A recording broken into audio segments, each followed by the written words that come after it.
Like, really, how far are you?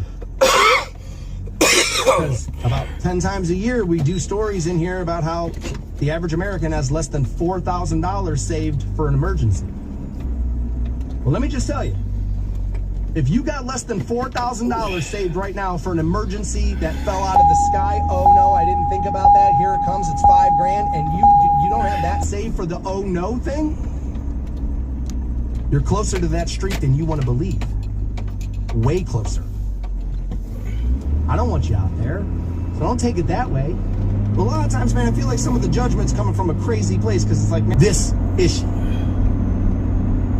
We moved it off of serious issues and we moved it into being a little anxious about having to give, you know, a little bit of a all-staff meeting. You got to give a little speech to that. You got to talk to them for the right reasons. So mental health is part of this too now. But nobody wants to consider themselves to be the kind of person who could maybe one day be homeless. So mental health is really about not wanting to go here and not being seen by my workplace or my boss dead naming me, and now my mental health is bad. It's ridiculous. Mental health is leading this. This is also a veteran issue. Right? How many of those people served this country who are living on the street right now? There's a million reasons to fix this. A million reasons. I don't think the signs are going to do it. A lot of people are like, what happened to the cops, man? Well, we had a law on the books. So I'll ask you, what do you want the cops to do? You're not looking for them to fix it. You want them to move them off of the freeway exit that you use. So you can go back to pretending you don't live in a town where this happens. Because what do you want the cops to do? Write them a ticket? Really? They're going to pay it? Congratulations, genius. You're just wasting the paper on the pad. Lock them up! Lock them up! Okay, so you and I pay out of pocket forcefully by putting them in jail that we pay for versus us donating money to the charity. So you'd rather be forced than have the option. From the Hall of Fame city and just as bad as NFL officiating. The Stansberry Show on Rock 106.9. Welcome back to the Stansberry Show. We've been talking panhandling. Canton going to put signs up now again. Now these were already up, and they're now going back up, so people kind of think this is a new story. Anytime something's new, oh my God, do I gotta yell about it? It's new! But like, it's not new at all. And we were talking about it. I don't think the signs are gonna do a whole lot.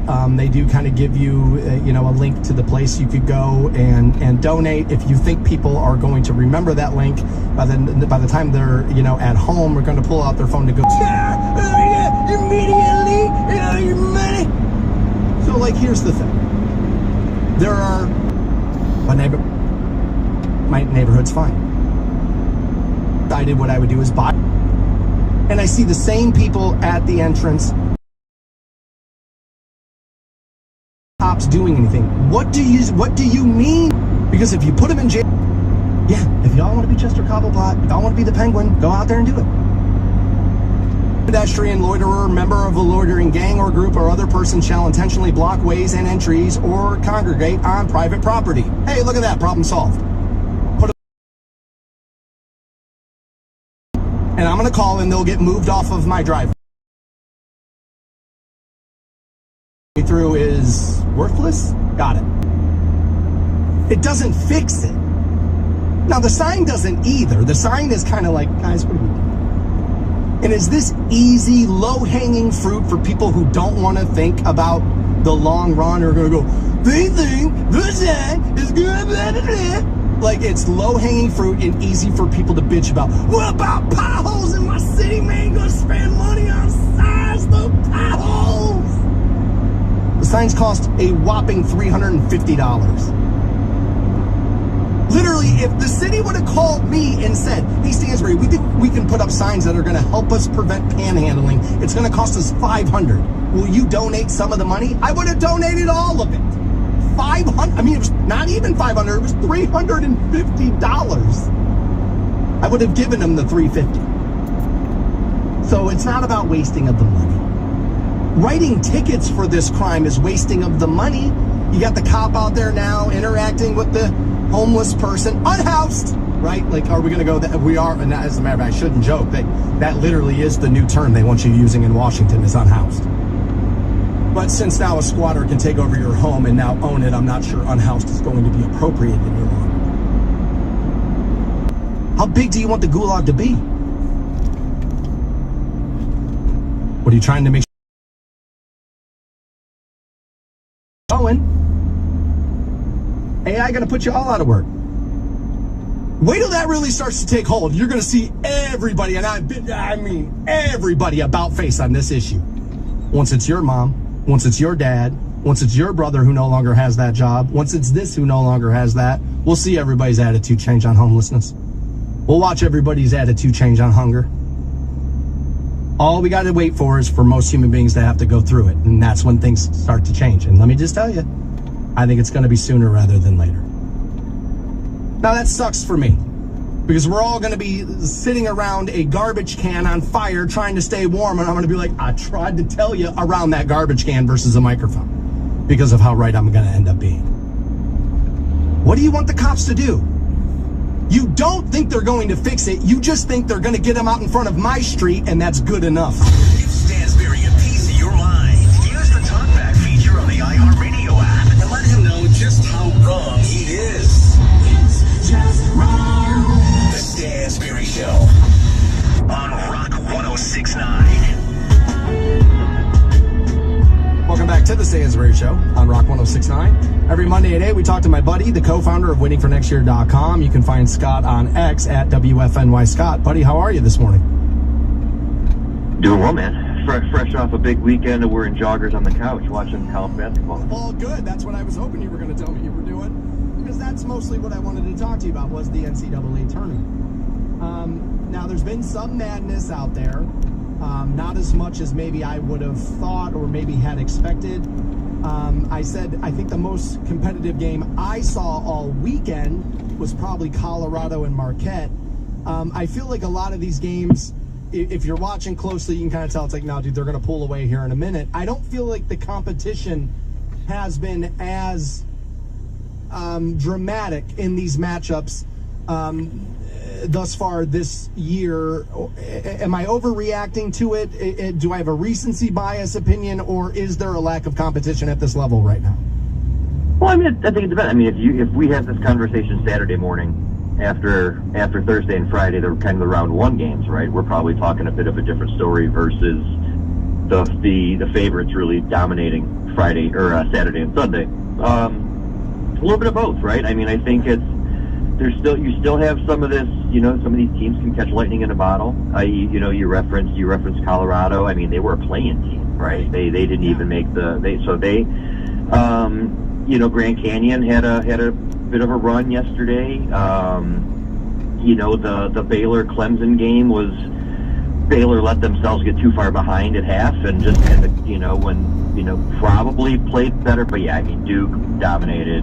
Purdue dominated, UConn obviously, Houston, the score was probably a little bit closer than the game was, so, these good teams are really, really good. And, I know when you get the field of 68 or whatever it is, and you try to, pick up sets, Florida Atlantic, right? They look good. And then, it gets down to, Sweet 16, and it's probably 13 or 14 of the teams you expected to be there. Yeah, do you see a clear favorite after watching games all weekend? Do you think, nah, dude, this is what's going to happen? This will be your national champion? I still don't know who beats UConn. It'll especially with Auburn getting bounced. They were probably, from a matchup standpoint, the biggest hurdle that UConn would have to clear. Don't forget, like Selection Sunday, everybody was griping because of the pass that the number one overall seed had because of a team like UConn. But as of right now, I mean, you have to pick them. I think the Duke-Houston game next week is going to be, or this week I should say, is going to be really, really good. And we'll see from there. But I right now it's really tough to not think that that UConn's going to repeat. Yeah, it kind of feels that way. It seems to be that's what most national college basketball experts are saying as well. They kind of just see it that way, that the they could actually be that much better than everybody else in the field. I want to get to the Cavs here in a second. I guess I should have maybe asked you this before you joined me on the air, but did you get your eyes on any of the NCAA women's games over the weekend as well? Just highlights, unfortunately, just because I was watching the men's, and it's not that I'm not interested in it, because I have been more interested, I think, this year, and along with a lot of people, than in years past. But obviously the LSU head coach Kim Mulkey, with her, I haven't even seen the report yet, but her trying to get ahead of that like 8 Mile style. But I don't know what to make of that. But that's a movie, kids. Look it up. But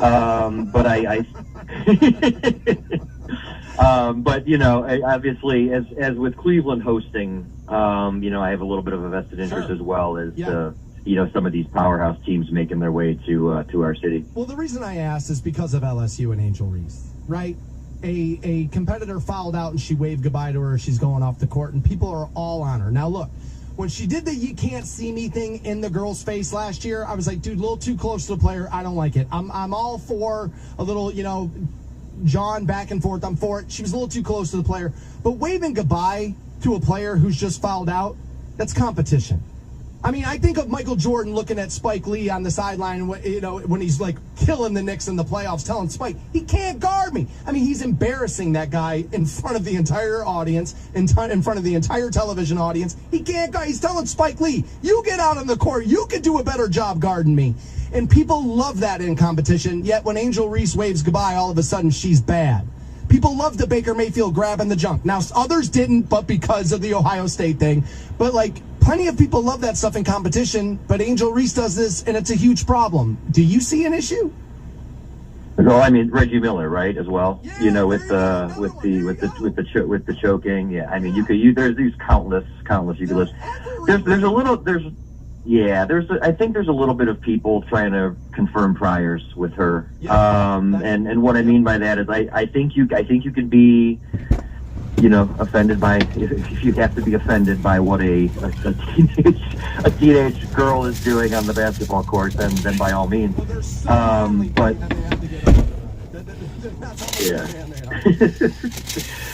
So anytime she does something now, they're pointing at the TV going, see, and I think that's kind of silly.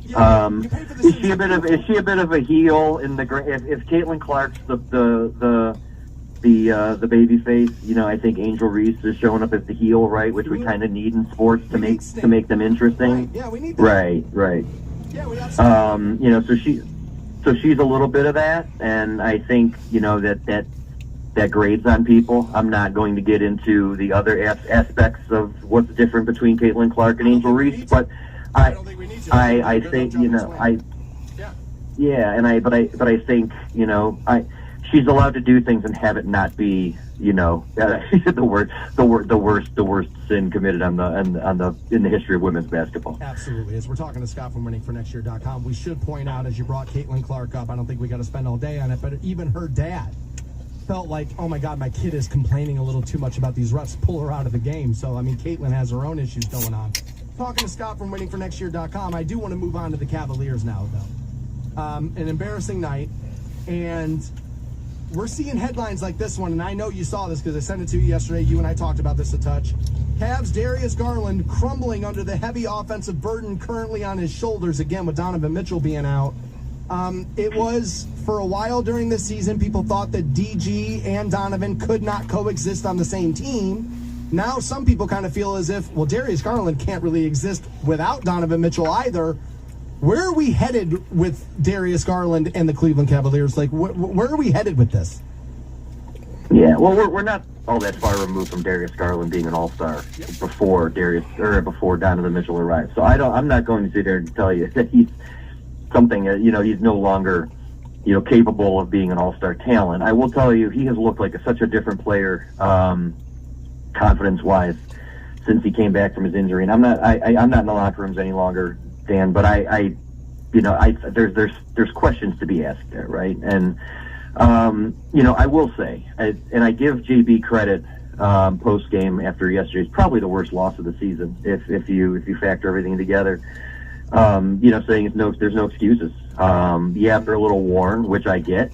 They've been either playing or traveling every day for the last 10, and that's a lot, right? When you factor in the way that the calendar's kind of worked for them post Paris trip, right? They got a week off for that Paris game, and then next thing you know, they have to play or travel every other day, it seems, for the back half of this season, and not easy when you have that plus all of the injuries and everything else. But you would really like to see Darius do what Donovan did when Darius was out, right? Is kind of step up and look like the world beating guard that he probably should be, given his pedigree, draft capital, and what we've seen of him in the past. So I'm not going to make excuses for these guys either, but I do know they really got to figure it out here the next 2 weeks, because the playoffs are going to be here before we know it. So I saw this online. Now, we shouldn't overreact to fans overreacting, but I saw this question, and when I saw it online, you were the first person I thought of. The very first thought I had is, I can't wait to ask Scott that. So the question is, who's hurting their team more, Darius Garland or Deshaun Watson? I don't think. How are we defining hurting the team? That was my question too. It's like, well, I'm not sure being hurt is the same thing as actively hurting your team, and I'm not sure Darius having a couple of bad games, right? Because I think people are overreacting to this DG stuff. If I'm honest, I was never really going to view him and Donovan Mitchell as the same player. Donovan Mitchell might be a top 15 player in the league. I don't think that's where most people had Darius Garland, even when he was playing pretty well. So I thought the question was a little lopsided, if I'm honest. Well, yeah. But also, I don't think either of them are hurting the team as much as potentially not living up to where we would like them to be playing, as members of the teams we root for, right? You could argue Deshaun's contract may hamstring the team now. That's a front office thing. That's not a Deshaun thing. He does have expectations to live up to, but also we're 3 years into this, and the Browns have not stopped spending money. So they've continually restructured his deal and figured out ways to continually improve the team. So I'm not overly concerned there. I didn't think they were going to be able to do and it. then And you got to give Andrew credit. He has worked those deals way better than I thought he was going to be able to. Yep. And Darius isn't exactly on a hometown discount either, right? He's being well compensated, but where I think we can talk through some of that question is this offseason, because again, we've talked about this over the last few weeks. They have some financial decisions to make. The NBA salary cap is much less fungible than the NFL one, right? Where you can, move bonus money and things like that. So it's one of those situations. But again, from a performance standpoint, I don't think either of them are hurting the team, given, again, you hit on the lead in here. They've been injured. It's not like they're just forgotten how to play. So, yeah, for sure. So I guess I'll kind of, hedge that one a little bit. And I know it doesn't make for great radio, but I think both of them have expectations that they need to live up to, and if you have to hope as fans that they do. That's Scott from WinningForNextYear.com. You can find him at the site. You can also find him on X at WFNY Scott. And Buddy, we'll join you again next Monday, 8 o'clock, right here on the program. Have a great week. Thanks as always, man. You too. Take care. Have a great week. Yeah, it's always good to get some people stuff. He a little bit more even-tempered than some others, and by others, I mean, me. Don't blame the station. We expected you to cancel him by now. Well, my horoscope said that I shouldn't assume responsibility for anybody but myself. The Stansbury Show on Rock 106.9. Welcome back to the Stansbury Show. By the end of the hour, I'm going to get you into STP. That show's got live on it, too. I believe Soul is on all part of that. September out at Blossom will get you. All right, so sports gambling is here. And I would imagine it's not going to go in. Now, having said that, we've got some athletes in trouble on sports gambling already. I would imagine that problem's only going to get worse. However, I think the sports gambling money, they say, is going to outpace the advertising revenue that advertisers pay to run during sporting events. It's on pace to beat it quickly. So my guess is the leagues are going to try to keep gambling. So much so that baseball is, I believe, going to go to a percentage meter in their presentation of games. It will basically be the Dodgers have a 9% chance to win this game. And people are going to snicker and sneer at this, but that's a Premier League soccer thing that's been a thing forever, right? And they're just kind of borrowing that. As more games are going international, more internationals coming into our games and our sports and playing here locally, get ready for more international flair and presentation in these sports, right? Ohio 3, as a matter of fact. And when that article was written in February of this year, Ohio then was the 5th state in the country behind New York, New Jersey, and Illinois, and it doesn't actually list here, oddly, the 4th, but there you go. That's about where Ohio is. It's very popular. Now get ready, you're going to hear the Tim Misney type commercials in about 5 years. Who did this? Did they not do this? Did you not know this? And all of that. And there's going to be plenty of lawsuits coming down the road. We'll see what happens. I remember back in the day, my buddy was telling me I used to use bookies, and he was like, oh, I would never do that. I said, well, why not? He goes, well, the bookie's outside the law. Okay. He goes, and normally, dude, he's like, don't they hire guys who come to your house, like turn you upside down, beat you up if you don't pay? I was like, oh, yeah. Yeah, buddy, I've had plenty of dudes in Puma sweatsuits on my door like, yo, man, it's payday, right? Like, where's my envelope? Yeah, for sure. Yeah, they have those guys. For sure. And my buddy's theory was, why would I gamble with them?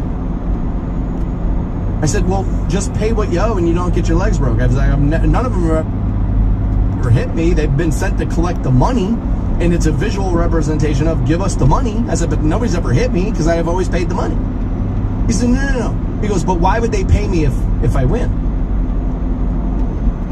The end of the argument is they have the muscle who can beat me up and break my legs. He's like, so aren't they just going to tell me that when I win? I was like, well, I don't think that's how a bookie gets a bunch of customers, but okay, I can understand the fear. I mean, fast forward all these years, you're betting on your phone. And so you no longer have that fear. And so more people are doing it. Also, my bookie back in the day would have never taken a $5 bet. As a matter of fact, the bookie I used before gambling became fully legal in the state of Ohio wasn't taking anything under $7.50. Like, bro, I don't do that. There are guys who sell nickel bags of weed. I don't. I sell pounds of weed here. That's what I'm doing here. Like, I'm not taking, I don't want them little bets. And so now these companies are all taking $2 $5 bets. You can 50-cent bet. You can do a lot of stuff. Entry. Little drug dealer-ish. First hit free, man. First, try this. Use this. Try it. You're going to like it. It's kind of happened. I bring it up because a bettor apparently won $1,500 on a bet. Bet $2, won $1,500. He was using one of the very famous apps to be betting. This is, according to TotalProSports.com, FanDuel Bettor. Apparently, there are screenshots I'm looking at. They've been making the rounds on X and Instagram this week. From what we can tell by these, he had wagered some money, won $1,500 off. Yeah, he won $1,580.84 off of a $2 wager. FanDuel then apparently sent him an email to inform him that the sum of $1,578.84, that's different, yes, because they take their cut, has been debited from his account and used to pay off money that he owes. Now, he doesn't owe money to FanDuel, at least according to these reports. What FanDuel is telling him, he got an email from them stating that the Louisiana Department of Child and Family Services, their child support enforcement branch, notified them of an open child support debt. So instead of him getting that money comes to us because he owes us that money. People beside themselves about it, losing their minds about it. Well, if you take the money away from the guy, how's he ever going to pay the child support? Okay, well, yes, sort of, but he's already shown me he won't pay it. Do we honestly think he wasn't paying it solely because he didn't have the money? Now, what most people with my position would say, if he didn't have the money, he shouldn't have been gambling. It's like, well, he wagered $2, right? So, like, I don't know if that's really the thing, right? He probably also had lunch that day. How dare. Right? So I'm not going to go that route. Because it wasn't like, hey, I bet 700 and I am it's to win the 15, which still, by the way, in gambling wouldn't necessarily be a bad rate of return. But he wagered $2. He kind of threw it up in the air. Next thing you know, he wins $1,500, a little bit more actually. FanDuel says, not so fast. You owe money to the Child Protective Services. Their Child Support Division has you in what is referred to as arrears, and you owe money on that. At least they used to refer to that as arrears. I think they still do. You owe money. You're not going to pay it. We know you're not going to pay it. How do you know that? All right, well, we are assuming it. Fair. I will tell you, having gambled, having known plenty of gamblers, they don't normally use the winnings for the responsible thing. It reminds me of Paul Newman from one of my favorite movies, The Color of Money. And Paul Newman says, money won is twice as sweet as money earned. Now, part of that theory comes from the fact of you're going to splurge with money that you won because it's not yours. You didn't work for it. You won it. It's sweet. So use it for the sweet things. So I have no problem believing that this person wasn't going to step up and go, okay, because what that person was going to say is what? Well, I owe more than the $1,500.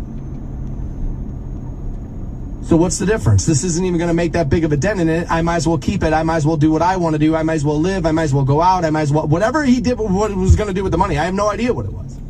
It could have been pay the child support bill for all I know, but I mean, come on. I'm just going to guess probably not, having known plenty of gamblers. See, this is one of them addictions, man, that people who don't play blackjack or think slot machines are for suckers or whatever have looked down their nose on people for years about being one of them filthy gambling types. Being one of them filthy gambling types. But this is going to seduce so many people in. And by this, I mean the sports gambling. First of all, you can make like 3 different bets while playing blackjack. There's 9,000 ways to bet a game. Over, under, point spread, money line, player props. How much time will be left when this kick goes in? How much time is on the clock when this happens? There's 9,000 ways to bet a game. Also, there's in-game betting. Meaning, hey, now that the game has started, some of this changes. And more of these broadcasts are going to incorporate that into the broadcast. Of course, as more and more people will be gambling, they have to stay relevant.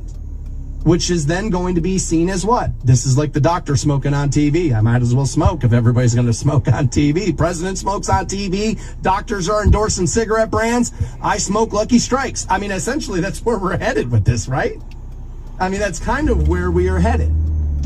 I don't necessarily love the idea that they're going to turn over your money to the government. That part I kind of hate. But of all the things you could owe money for, I would rather have them take the money for child support than for your speeding tickets, though. Right now, you're asking yourself, is he trying to be wrong? Hey, you incinerating that I'm dumb? The Stansberry Show. Welcome back to the Stansberry Show. We will get you hooked up with these Stone Temple Pilot tickets momentarily. The show has live on it as well. I'll have those all week for you. We had been talking about a online sports bettor who spent $2 on a ticket, won $1,500, but the app then sends them a letter and says, hey, sorry, The Louisiana Department of Child Services, their child support section says, this guy owes us this money. We want this money.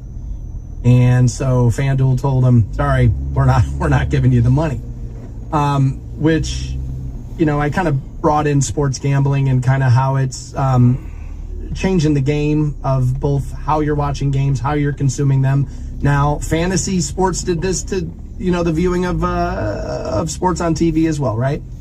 A lot of people like this ruling. I have a couple of women in my mentions who have clearly not been paid the money that the guy that got them pregnant owes them for raising those children. They are all about it. Hell yeah, make them pay, right? And I got a couple of guys here who feel like they've been taken to the cleaners and have watched those women take the money that they're charged for child support, not spend it on the kids, not do this, not do that. And so they, of course, see it differently. I don't want to see this happen, right? I want people paying for their children, if at all possible, when possible. I should say there, it's of course possible, but when possible, I want that to be the thing. I think too many people walk out on that responsibility, kind of leave it behind, and then go pay for online alpha classes when raising your kids was the only alpha class you really needed. All you had to do was man up, be right there, take care of them kids right, and you would have been the man that you're paying Andrew Tate to turn you into. All you had to do was raise those kids. What are you spending money on Andrew Tate for? Put braces on your kid. That's what you do. That's what a man does. Step up and do that. Right? Now, plenty of dudes have been taken to the cleaners by women in the court system. I used to work with a guy back in the day who was, the amount of money he was spending every month, it was like, she can't even spend all of that on the kid. That would almost be impossible. And so, like, there are a lot of people who feel differently about this. Of course. I said I'd rather have them garnish your winnings over your child support payments versus your speeding tickets. Right? But you owe money to a government branch now. So they feel as if they're entitled to that bread. So how long is it before you owe money on your taxes? Nah, sorry, man, we taking that. You owe money on that speeding ticket? Sorry, Holmes, we's taking that. You go around the board and pass go? Oh, baby, this is life, not Monopoly. You go around, you owe us the money, not the other way around. Give us the money. That's going to be a thing. You want to change it? You want to wreak real havoc with it? Let's do this. How many of you signed up for those online gambling apps and linked your credit card to it? A lot of you, right? Yeah, probably. Wait till the credit card companies can start to argue. Wait a minute. Wait a minute. You're using the line of credit we've given you as a basis to enter in the contract with them and how you're going to gamble this money. Meanwhile, you owe us $11,000. So how about every time you win now, we get a piece? I'm sorry, maybe you didn't use your credit card. Maybe you just used your online bank information. Did you overdraft your account once or twice? Do you not have this? Do you not have that? Whoops, sorry, we're going to take it. Sorry, you owe it. We're going to take it. But wait, I paid that. I have this piece of paper in my hand. Tough. Already taken it. So now spend all that money litigating, spend all that money on lawyers, getting it back to prove you were right, and then end up losing more money in the end versus what we just took. Won't that be fun? Man, that'll be fun. Versus handing the bookie 3 $100 bills. Here, take it. Versus that. Man, this is going to be so fun. Man, it's going to be a good time. Because sooner or later, the argument is you owe this money, so we have to take it from you because it's not technically yours. Now, I know paying for children to eat isn't the same thing as making sure the credit card CEO gets their money.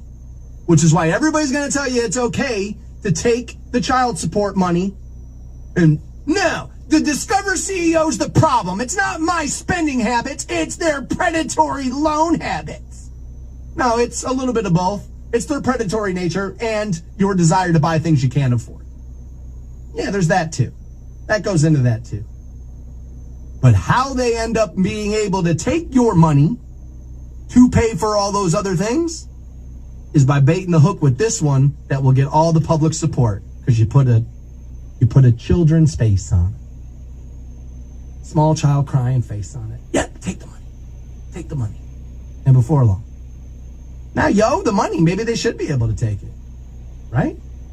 If somebody owes you $1,000, should they pay you before they're out there gambling their money? Exactly, right? What do you think Visa thinks? He was the most hated man in America. And then Kanye came along. Ah, thanks a lot, Kanye. The Stansberry Show on Rock 106.9. Welcome back to the Stansberry Show. Josh Begg went his way into STP. That show's got live on it as well, and I believe... Damn, I forgot their name now. Oh my God, I just completely... Soul Asylum. There it is. There it is. I knew if I just paused for a moment, it would come back to me. Soul Asylum. Runaway Train, Black Gold. That's the one where he's always talking about waiting by the phone. That one was pretty good. Yeah, I feel like Soul Asylum a little underrated there. So we'll have those tickets for you all this week. Josh won his way in this morning. Your opportunity tomorrow. All right. You ever have somebody go, oh, this stinks, smell it? Right? You've seen this spoofed in movies and television shows. It's a weird thing that happens. Oh, God, this is awful. You got to try it. Oh, man, this stinks. You got to smell it. Now, I don't know about taste so much, but I think why that happens with the smells is for some reason we kind of like bad smells. Right? There's something about it we kind of like. Right now, some guys are giggling because apparently farts are funny. And there are people who kind of like to smell their own body odor like that. I'm not necessarily one of those. There are times where it will happen. I'll be on the couch and you'll get a whiff of it, and it's like, wow, that is really strange. Like it's something's noticeable about it. I don't find myself enjoying it, but God knows I got plenty of weird stuff about me. So like I think that's criminal and I'm perfect, right? But like, I like the way laundry smells. That's not a bad smell. It's a good one, right? Yeah, it kind of smells pleasant. That's why they make candles of that, because it smells pretty good. However, now, a new survey tells us that 74% of people that are looking to date right now admit to being sexually attracted to a weird smell. Survey done, small, albeit under 5,000 people. The most popular bad smell people enjoyed was their partner's feet. 68% of people claiming this turned them on. I laugh about this. Jennifer and I were hanging out one night. This is a long time ago now, but we were hanging out. And she just said, "What is that?" I was like, "What?" And she goes, "That smell, what is that?" And I laughed hysterically. She was like, "What? Why? What? Just, oh my God, will you just tell me? Just tell me, quit being a jerk. Daniel, quit being a jerk, tell me." I said, "Okay, but when I tell you, I'm going to be a bigger jerk than I am right now because it's your stinking ass feet, boo. That's what it is." And like, she didn't believe me. And then I said, "Okay." I said, "Why don't you pull them digits up to that nose and take a big whiff and tell me what you smell?" She was like, "Oh my God, you're right. My feet stink today." And they were awful. I mean, it was awful. Like, it was noticeable enough to where she smelled it while we were watching television. It was terrible. I find that not to be sexually appealing at all. I can think things smell bad without them being like, "Man, I got tired." That kind of turns me on. I can enjoy, like, all right, gasoline is another one of those where people will be like, "That's an odd smell to enjoy." I enjoy that. Not so much that I want a cologne made out of it, or not so much that it's not like, you know, injecting Viagra, but like that's a questionable smell that I do like. Apparently, the foot fetish thing we know is big with sex. A lot of people are into the feet. So much so that this says a lot of people enjoy being toed, which is exactly what you think it is. This would be a fingering with toes. And I gotta be honest, sticking the big toe in there, I feel like, I don't know about that one. Right? I don't know about that. I'm not big into that idea, but a lot of people are. A global survey done further confirmed that feet are a big deal in bed, beating out hands, hair, or even breasts as the most attractive body part. I'm not a foot person. I don't have a foot fetish. I will give a foot massage. I don't necessarily want to. Obviously I will, right? It's kind of one of those things.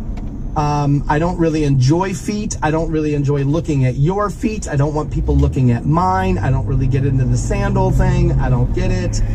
Again, as a marijuana person, there's nothing I hate more than a stereotypical marijuana person. 420, bro. 420, man. 420, man. 420. And I got like these and all that. Oh my God, tie-dye. And the Dead, man. Not Dead and Company, but the Dead, man. They knew, man. I hate it. I absolutely can't stand it. Like, dude, smoke weed and listen to hip-hop like the rest of us, douche. Right? Like, I don't understand, dude. I don't get you, like, you know, potheads, like, out there. It's like, dude, just roll a blunt, get high, listen to NWA. Enough already, right? Like, I don't get into that. I'm not big into that, and I don't want to tow anybody. I gotta be honest with you. Now, again, if my sex partner said to me, hey, I gotta be honest with you. You know what I mean? Stick that big toe in here. Let's see what happens. I'm gonna do it, right? Like, it's not like I'm gonna be like, get out of my house, you weirdo. But I have no idea what about that would be sexually appealing. 59% of you said that BO is a total turn on. They say there's nothing like the underarm sweat after a long day of standing outside. Those who share a bed with their partner also found them aroused by morning breath. 39% of them admitted to rolling over to inhale that scent coming from their partner's mouth. Ugh. That one I don't understand at all. I will kiss her in the morning as like, hey, good morning, how are you? I'm getting ready, I'll see you later, blah, blah, blah, or whatever the hell the thing is. I'll do the thing. But I don't ever find myself waking up in the morning and thinking to myself, oh, good, dude, roll over. Roll your big ass over, boo, I want to smell that. Like, I never, there will be a price to pay for calling her big ass later. You just watch, there will be a price to pay for that one. Whoops, did not mean to say that. But I never think to myself, oh God, I got to get a whiff of it inside that mouth. You know what I mean? I'm too busy thinking about the problem I wake up with my body and going, wait a minute, not her breath. There's something else maybe we want to do with that region right now. Back to the Stansberry Show on Rock 106.9. Welcome back to the Stansberry Show. Another opportunity at those STP and live tickets tomorrow on the program. Also, New Tuesday has a new Pearl Jam for you. They got a new single out. We'll give you that. We've been talking about, the bad smells that are apparently sexual turn-ons and the like. Apparently, people really got into the feet. 74% of daters admitted to being sexually attracted to a weird smell. And in a survey of those people, a partner's feet was the number one answer. 68% of people claimed, yeah, it turns me on. Some other people like to be toed, which is, yes, fingering with the toes there. This is why I laugh about it.